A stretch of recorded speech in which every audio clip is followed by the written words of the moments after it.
NASA's Spitzer and Swift space telescopes have found a rare brown dwarf in our solar system. These elusive objects have baffled scientists for quite some time. The discovery could provide new information about how they came into existence. RT's Brigida Santos is live tonight in our LA studio. Brigida, for our audience tonight, let's get clarification. What is a brown dwarf? And a brown dwarf is believed to be the missing link between stars and planets. Now, they have a mass up to 80 times that of Jupiter. This particular dwarf is about 30 to 65 times the mass of Jupiter. Now, less than 1% of stars that are the 1% of stars that are the of Jupiter. Now, less than 30 to 65 times the mass of Jupiter is about 30 to 65 times the mass of Jupiter. Is about 30 to 65 times the mass of Jupiter. Is about 30 to 65 times the mass of Jupiter. Now, less than 1% of stars that are the size of our sun have a brown dwarf orbiting within a distance 3 times that of the distance between our sun and Earth. This dwarf is more special because they believe that it's actually closer than that in an area that they typically refer to as the brown dwarf desert.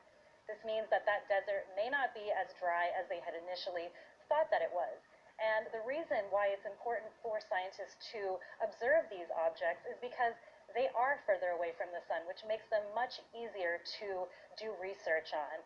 Now, the lead author of this study says, quote, "We want to understand how brown dwarfs form around stars and why there is a gap in where they are found relative to their host stars." Back to you, Ed.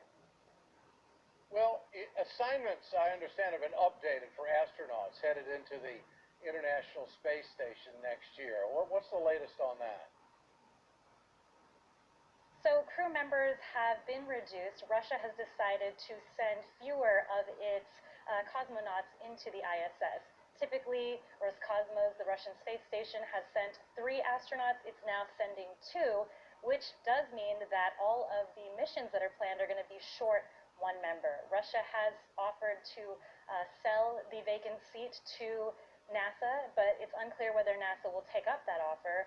And this does not mean that Russia is getting out of the space game or slowing down even. In fact, they are planning to launch a new segment of the ISS next year or in 2018, depending on when it's actually finished. And at that time, they're going to be sending additional crew members up to the ISS. But right now, it's really about cutting costs for them and saving money. Now,